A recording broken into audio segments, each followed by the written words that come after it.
नमस्ते बच्चों, मैं सपना जैन आपको क्लास 10th संस्कृत का पाठ 8 पढ़ाने वाली हूँ, जिसका नाम है विचित्रः साक्षी। तो चलिए शुरू करते हैं।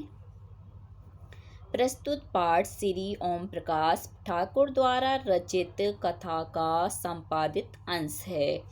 यह कथा बंगला के प्रसिद्ध साहित्यकार बंकिम चंद्र चटर्जी द्वारा न्यायाधीश रूप में दिए गए फैसले पर आधारित है। तो ये जो कहानी है यह ओम प्रकाश ठाकुर द्वारा रचित है और यह बंगला के एक प्रसिद्ध साहित्यकार हैं बंकिम चंद्र चटर्जी जी। उनके द्वारा क्या है, न्यायाधीश के रूप में लिए गए फैसले पर है। सत्यासत्य के निर्णय हेतु न्यायाधीश कभी कभी ऐसी युक्तियों का प्रयोग करते हैं जिससे साक्ष्य के अभाव में भी न्याय हो सके, और सत्य के जो निर्णय हैं के कारण न्यायाधीश कभी कभी ऐसी युक्तियों का प्रयोग करते हैं जिससे कि ये जो सही निर्णय है वह हो सके, और वो भी कैसे, बिना साक्ष्य के, बिना प्रमाण के। इस कथा में भी विद्वान न्यायाधीश ने ऐसी ही युक्ति का प्रयोग कर न्याय करने में सफलता पाई है। कश्चन निर्धनो जनः भूरि परिश्रम किंचित वित्तम उपार्जितवान। कश्चन का मतलब होता है किसी गरीब आदमी ने बहुत मेहनत करके कुछ धन इकट्ठा किया या पैसा कमाया। तेन वित्तेन स्वपुत्रम एकस्मिन् महाविद्यालये प्रवेशं दापितुं सफलो जातः। उस धन से अपने पुत्र को एक महाविद्यालय में प्रवेश दिलाने में सफल हुए। तत्तनः तत्रैव छात्रावासे निवसना अध्ययने संलग्नः सम्भूतः। उसका बेटा उसी छात्रावास में निवास करती हुई पढ़ाई में लग गया। एकदा सा पिता तनुजस्य रुग्णताम् आकर्ण्य व्याकुलो जातः पुत्रं द्रष्टुं चः प्रस्थितः। एक बार वह पिता अपने पुत्र की बीमारी के बारे में सुनकर व्याकुल हो जाता है और पुत्र को देखने के लिए जाता है, प्रस्थान करता है। परम अर्थकार्येण पीड़िता सा वस्यानं विहाय पद अतिरेक्य प्राचलत। परंतु धन की कमी होने के कारण, धन की कमी से दुखी वह वस्यान को छोड़कर पैदल ही चल पड़ा। पद अतिक्रमेण संचयन सायं समय अपि असहु गंतव्यात् दूरे आसीत। सायंकाले, वो पद अतिक्रमण का मतलब होता है पैदल ही चलते हुए या पैदल चलते हुए, शाम का समय होने पर भी वह मंजिल से दूर था। निशा अंधकारे प्रसते विजने प्रदेशे पदयात्रा न स्वभावः। निशा अंधकारे मतलब रात्रि के अंधकार में या अंधकार फैलने पर एकांत प्रदेश में पैदल यात्रा करना अच्छा नहीं है।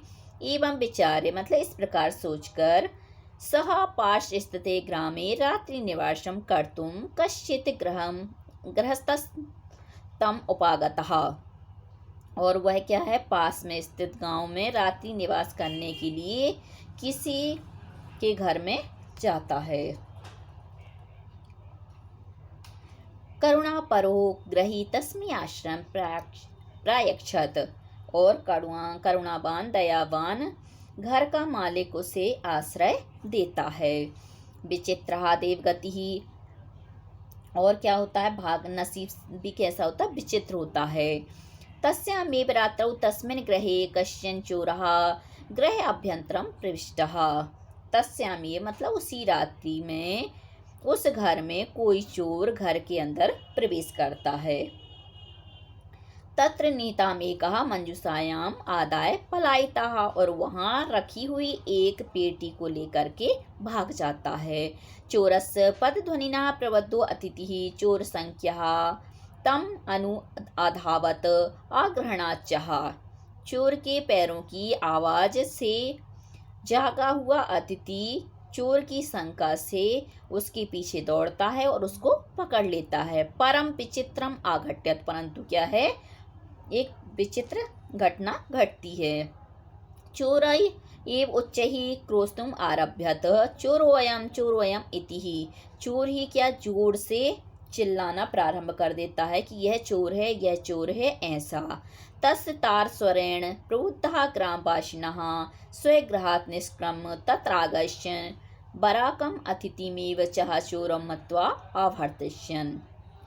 उसकी तेज आवाज से जागे हुए ग्रामवासी अपने घर से निकल करके वहां आ जाते हैं और उस अतिथि को बुरा भला चोर मानकर बुरा भला कहने लगते हैं। यद्यपि ग्रामस्य आरक्षी एव चोरा आसीत, यद्यपि गांव का जो पुलिस वाला था, सिपाही था, वही चोर था। तत्क्षणमेव रक्षापुरुषः तम अतिथिं चोरोऽयमिति प्रख्याप्य कारागृहे प्राक्षेप्यत। उसी समय ही पुलिस उस अतिथि को यह चोर है ऐसा मान करके जेल में डाल देती है। अगला है अग्रिमे दिने सः आर्षि चोरो अभियोगे तम न्यायालयं नीतवान। अगले दिन वह सिपाही चोरी के कारण उसे किसको, जो अतिथि रहता है उसको न्यायालय ले जाता है या ले गया। न्यायाधीशो बंकिमचंद्रः उभाभ्यां पृथक पृथक विवरणं श्रुतवान। न्यायाधीश बंकिमचंद्र ने दोनों के अलग अलग विवरण को सुना। सर्वं वृत्तम् अवगत्य सः तम निर्दोषम आमन्यत। और सभी वृत्तांत को जान करके उसने उसको निर्दोष माना। आरक्षणम चाह दोषभाजनम। और जो सिपाही है वही दोष का पात्र है, दोषी है। किंतु प्रमाण अभावात् सः निर्णेतुं न शक्नोत्। किंतु प्रमाण के अभाव के कारण वह निर्णय नहीं कर सका। ततौ असौ तौ अग्रिमे दिने उपस्थापितुम् आदिष्टवान्। और उन दोनों को अगले दिन उपस्थित होने के लिए आदेश दिया। अन्येभ्यो तौ न्यायालये स्वे स्वे पक्षम पुनः स्थापितवन्तौ। अगले दिन उन दोनों को न्यायालय में अपने अपने पक्ष दोबारा स्थापित करने के लिए कहा, बताने के लिए कहा। तदेव कश्चित् तत्रत्यः कर्मचारी समागत निवेद्यतः। तदेव मतलब उसी समय किसी ने वहां आकर के, किसी कर्मचारी ने आकर के निवेदन किया कि यतः क्रोशद्वयान्तराले कश्चित् जनः केनापि हतः। यहाँ 2 कोस की दूरी पर किसी व्यक्ति ने मार दिया है। तस्य मृत शरीरम राजमार्गम निक्षवर्तते है। उसका मरा हुआ शरीर राजमार्ग के पास ही है। आदेशताम किम करणीयम इति। आदेश दीजिए क्या करना है, ऐसा उसने कहा। न्यायाधीशः आरक्षणम अभियुक्तम चाहतम शवम न्यायालये आनेतुम आदिष्टवान। न्यायाधीश ने सिपाही को सब लाने के लिए न्यायालय में आदेश दिया। मतलब दोनों को क्या किया कि तुम लोग क्या करोगे, अब वो जो सब पड़ा है उसको न्यायालय में लेकर के आओगे, आदेश देते हैं। तो आरोपी उस सब को लाने के लिए आदेश देते हैं। आदेशम प्राप्त उभौ प्राचलतम। आदेश को पाकर दोनों चल पड़ते हैं। तत्रुपेत काष्ठपटले निहितम पट्टाच्छादितं देहम स्कंदेन वहन्तौ न्यायाधिकरणं प्रति प्रस्थितौ। तत्रुपेत मतलब वहाँ आकर लकड़ी के तख्त पर रखे हुए कपड़े से ढके हुए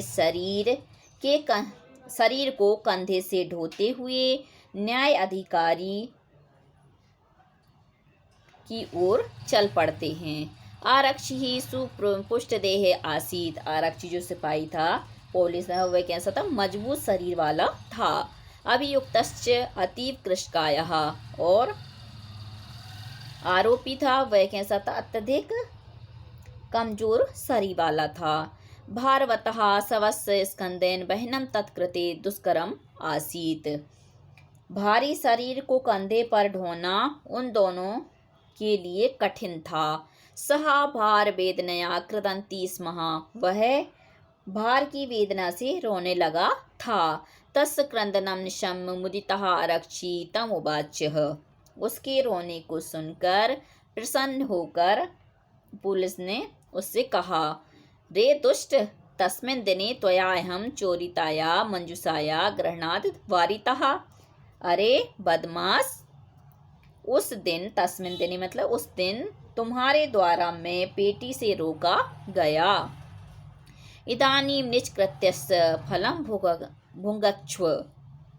इसलिए आप क्या है, अपने किए हुए के फल को भोगो। अस्मिन् चोराभियोगे त्वं वर्षत्रयस्य कारादण्डं लप्स्यसे। इस चोरी के आरोप में तुम 3 वर्ष की जेल में जाओगे या जेल को प्राप्त करोगे। इति प्रोच्यः उच्चैः अहसत्। ऐसा कहकर वह जोर से हंसा या हंसने लगा। यथा कथंचित् उभौ शवम् आनीय एकस्मिन् चत्वरे स्थापितवन्तः।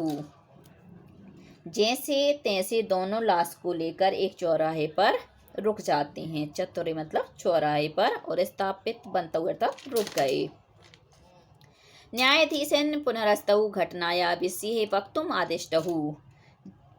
न्यायाधीश ने फिर से उन दोनों को घटना के विषय में बोलने का आदेश दिया।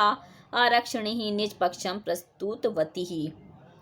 आरक्षी है, पुलिस है, वह अपने पक्ष को प्रस्तुत करते हुए आश्चर्यम् आघट्यत मतलब उसी समय करते हुए वो क्या होता, आश्चर्य होता है। सा सवः प्रवारम अपसार्य न्यायाधीशम अभिवाद निवेदितवान्। वह जो सब था जिसको वो लोग उठा के ला रहे थे, तो वह सब, उस सब ने क्या है, ऊपरी वस्त्र को हटाकर न्यायाधीश को प्रणाम करके निवेदन किया। मान्यवर एतेन आरक्षिणः आध्वनिः यद उक्तम तद वर्णयामि। मतलब इस सिपाही के द्वारा मार्ग में जो कहा गया है वह मैं बताता हूँ। त्वया अहं चोरिताया मंजूषाया गृह्णात् वारितः। क्या कहा उसने,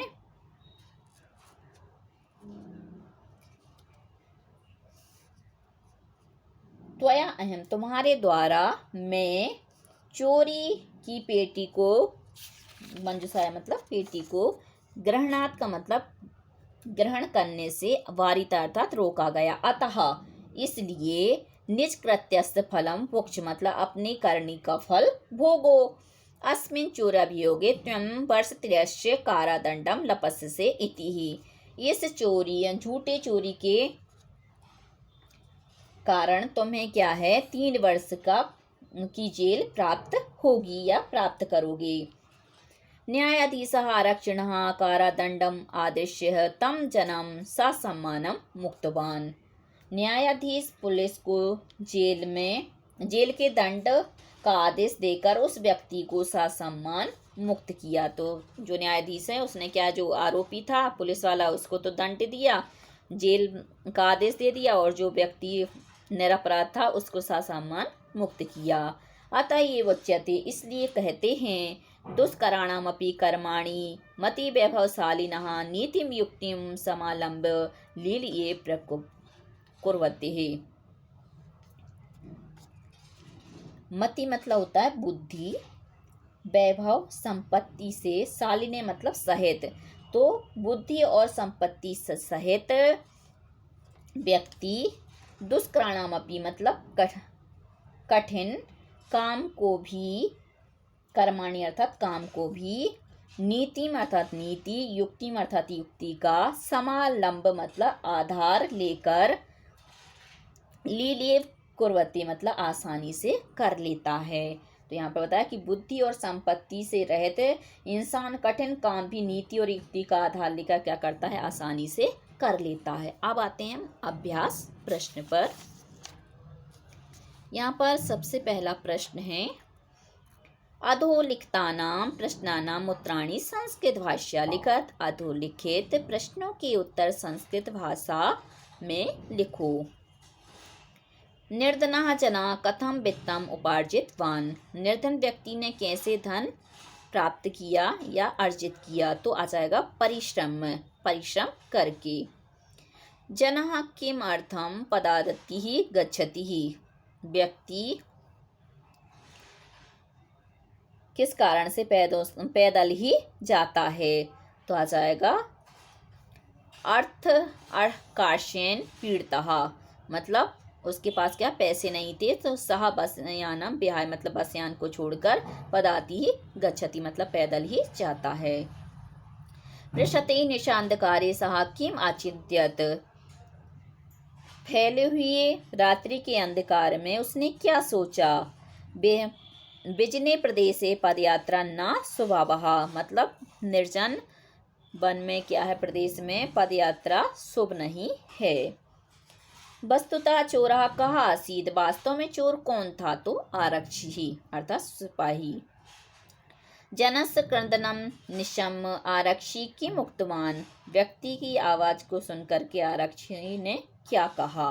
इसका उत्तर यहीं पर दिया हुआ है कि रे दुष्ट, तस्मिन् दिने त्वयाहं चोरिताया मंजुषाया ग्रहणात् वारितः, इदानीं निष्कृत्यस्य फलं भुक्ष्वः, अस्मिन् चोर अभियोगे त्वं वर्षत्रयस्य कारादंडं लपस्यसि, कि अरे दुष्ट, उस दिन तुम्हारे द्वारा क्या है, मेरी जो चोरी की जो पेटी थी वह ले जाने से रोकी गई थी। आप अपनी करनी का फल भोगो और इस झूठे चोरी के कारण तुम क्या है 3 वर्ष की जेल प्राप्त करोगे। अगला प्रश्न है, मति वैभवशालिनः दुष्कर्माणि कार्याणि कथम साधयन्ति, बुद्धि और वैभव से सहित इंसान कठिन काम भी कैसे कर सकता है या साध सकता है, तो नीतिम युक्तिम च, नीति और युक्ति से। अगला प्रश्न है, प्रश्न नंबर 2, रेखांकित पदम आधृत्य प्रश्न निर्माणम करो, रेखांकित पद को आधार बना करके प्रश्न निर्माण करो। अब है पुत्रम दृष्टुम सह प्रस्थितः, तो पुत्र देखने के लिए वह निकल पड़ा, तो यहाँ पे आ जाएगा पुत्रम की जगह कम दृष्टुम सह प्रस्थिता प्रश्नवाचक चिन्ह। करुणा परो ग्रही तस्मै आश्रयम प्रायच्छत, दयावान घर का मालिक उसके लिए आश्रय देता है, तो तस्मै की जगह जाएगा कस्मै आश्रयम प्रायच्छत प्रश्नवाचक चिन्ह। चोरस्य पादध्वनिनः अतिथि प्रबुद्धः, चोर की पैरों की आवाज से अतिथि जाग गया, तो कस्य पादध्वनिना अतिथि प्रबुद्धः प्रश्नवाचक चिन्ह। न्यायाधीशः बंकिमचंद्र आसीत्, न्यायाधीश बंकिमचंद्र था, तो न्यायाधीश का आसीत् प्रश्नवाचक चिन्ह। सः भारवेदना क्रंदति स्म, तो सः कया क्रंदति स्म। उभौ शवं चत्वरे स्थापितवन्तौ, उन दोनों ने सबको चौराहे पर रखा या रोका, तो यहाँ पे चत्वरे की जगह जगह कौ, तो उभौ शवं कौ स्थापितवन्तौ प्रश्नवाचक चिन्ह। प्रश्न नंबर 3, यथा निर्देशम उत्तरत, मतलब यथा निर्देश अनुसार उत्तर दो। आदेशम प्राप्त उभौ आचलताम अत्र किम कर्तृपदम, आदेश प्राप्त करके दोनों चल पड़े। यहाँ पर कर्ता पद क्या है, तो यहाँ पे कर्ता पद आ जाएगा आपका उभौ, उभौ मतलब वो दोनों, सिपाही और अतिथि। एतेन आरक्षिणः आध्वनिः यद उक्तम तद वर्णयामि, अत्र मार्गे इत्यर्थे किम पदम प्रयुक्तम, यहाँ पर मार्ग पद के लिए कौन सा पद प्रयुक्त किया गया, तो मार्ग की पर्यायवाची अध्वनि। करुणा परो ग्रही तस्मै आश्रयं प्रायच्छतः, दयावान घर का स्वामी उसके लिए आश्रय प्रदान करता है, तो अत्र तस्मै इति सर्वनाम पदम कस्मै प्रयुक्तम, यहाँ पर तस्मै यह सर्वनाम पद किसके लिए प्रयुक्त हुआ है, तो तस्मै शब्द आ जाएगा निर्धन जनानाम, मतलब निर्धन व्यक्ति के लिए। ततो असहु तौ अग्रिमे दिने उपस्थापितुम आदिष्टवान, अस्मिन् वाक्ये किम क्रियापदम, यहाँ पर क्रियापद क्या है, तो क्रियापद आ जाएगा आदिष्टवान। दुष्कराणापि कर्माणि मति वैभवशालिना अत्र विशेष पदम किम, यहाँ पर विशेष पद बताना है, तो विशेष पद आ जाएगा यहाँ पर कर्माणि, क्योंकि यहाँ पे कर्म की बात की गई है इसलिए आ जाएगा विशेष पद कर्माणि। प्रश्न नंबर 4, संधिम संधि विच्छेदम च करो। संधि और संधि विच्छेद करो। कहीं पर हमें क्या करना है, संधि करना है, तो कहीं पर संधि विच्छेद करना है। पद अतिरेवः, तो पदाति धन एवः। निशा अंधकारे, तो निशा धन अंधकारे। अभियागता, तो हो जाएगा अभ्यागतम। भोजन धन अंते, तो भोजनांते। यहाँ पर दीर्घ संधि है क्योंकि आ और आ मिलकर बड़ा बना है। चोरो अयम, तो चोरः धन अयम, यहाँ पूर्व रूप संधि है। ग्रह धन अभ्यंतरे, तो आ जाएगा ग्रह अभ्यंतरे, तो यहाँ पे आ और आ मिलकर बड़ा बन गए, तो यहाँ पे भी दीर्घ स्वर संधि है। लील एव, तो लील या धन एव, यहाँ पे वृद्धि संधि है क्योंकि आ और ए मिलकर क्या है, आई बने हैं, इस कारण से यहाँ पर वृद्धि संधि है। यद उक्तम, तो यत धन उक्तम, यहाँ पे क्या है, ऊ की मात्रा हो गई है, ऊ यहाँ पर ये होगा, तो यत धन उक्तम व्यंजन संधि। प्रबुद्ध धन अतिथि ही, तो प्रबुद्धो अतिथि ही, यहाँ पर आ का वक्र चिन्ह हो जाएगा और विसर्ग का ओ हो जाएगा। अगला प्रश्न है प्रश्न नंबर 5, अधोलिखितानि पदानि भिन्न भिन्न प्रत्ययान्तानि सन्ति तानि पृथक् कृत्वा निर्दिष्टानां प्रत्ययानामधः लिखत। अधोलिखित पदों के भिन्न भिन्न प्रत्यय हैं, उन्हें अलग करके, मतलब प्रत्ययों को अलग करके दिए हुए प्रत्यय के नाम नीचे लिखो। परिश्रम, उपार्जितवान, दाप्येतुं, प्रस्थितः, द्रष्टुं, विहाय, पृष्टवान, प्रविष्टः, आदाय, क्रोशितुं, नियुक्तः, नीतवान, निर्णेतुं, आदिष्टवान, समागत, मुदितः। अब हमें क्या करना है, ये प्रत्ययु हैं ल्यप, कृत, कृतवतु, तुमुन, तो हमें ल्यप प्रत्यय के छांटना है, कृत प्रत्यय के छांटना है, कृतवतु के और तुमुन के। तो ल्यप में क्या है, या शेष रहता है, तो यहाँ पे आ जाएगा परिश्रम, समागत, विहाय, आदाय। ऐसे ही कृत में तः शेष रहता है, तो आ जाएगा प्रस्थितः, प्रविष्टः, नियुक्तः, मुदितः। और कृतवतु में क्या है, वान शेष रहता है, तो उपार्जितवान, पृष्ठवान, नीतवान, आदिष्टवान। और तुमुन में तुम शेष रहता है, तो दाप्येतुं, द्रष्टुं, क्रोशितुं, निर्णेतुं। अब आते हैं अगले प्रश्न पर। प्रश्न नंबर 6, अधोलिखितानि वाक्यानि बहुवचने परिवर्त्य। अधोलिखित वाक्यों को बहुवचन में बदलो। सः बसयानं विहाय पद अतिरेव गंतुम निश्चयं कृतवान। अब यहाँ पे क्या है, एक वचन में है ये, अब हम एक वचन को बहुवचन में बदलेंगे, तो ते बसयानं विहाय पद अतिरेव गंतुम निश्चयं कृतवन्तः। चोरः ग्रामे नियुक्त राजपुरुष आसीत्। अब यहाँ पे बहुवचन में हम करेंगे, तो चोरः ग्रामे नियुक्तः राजपुरुषः आसन्। कश्चन चोरः गृह अभ्यंतरं प्रविष्टः, तो हम कर देंगे केश्चन चोरः गृह अभ्यंतरं प्रविष्टवन्तः। अन्येभ्यो तौ न्यायालये स्वे स्वे पक्षम स्थापितवन्तौ, तो अब हम करेंगे अन्येभ्यो ते न्यायालये स्वे स्वे पक्षम स्थापितवन्तः। कोष्ठकेषु दत्तेषु पदेषु यथा निर्दिष्टां विभक्तिं प्रयोज्य रिक्त स्थानानि पूरयत। कोष्ठक में दिए हुए पदों में यथा निर्दिष्ट विभक्ति का प्रयोग करके रिक्त स्थान की पूर्ति करो। सः खालिस्तान निष्क्रम बहिरागच्छत्, तो यहाँ पर गृह शब्द में पंचमी विभक्ति करना है, तो हम कर देंगे गृहात्, तो सः गृहात् निष्क्रम बहिरागच्छत्। ऐसे गृहस्थ खालिस्तान आश्रम प्रयक्षत, तो अतिथि शब्द में हमें करना है चतुर्थी विभक्ति, तो हम करेंगे अतिथि, तो गृहस्थ अतिथि आश्रम प्रयक्षत। तौ खालिस्तान प्रति प्रस्थितौ, तो यहाँ पे दिया है न्याय अधिकारिणः शब्द में हम द्वितीय विभक्ति करेंगे, तो क्या कर देंगे न्याय अधिकारिण कारीं प्रति प्रस्थितौ। खालिस्तान चोर अभियोगे तम वर्षत्रयस्य कारादंडम लपस्यसे, तो इदम शब्द सप्तमी विभक्ति। अब हमें इदम शब्द की क्या करना है, सप्तमी विभक्ति का प्रयोग करना है, तो हम करेंगे अस्मिन् चोर अभियोगे त्वं वर्षत्रयस्य कारादंडम लपस्यसे।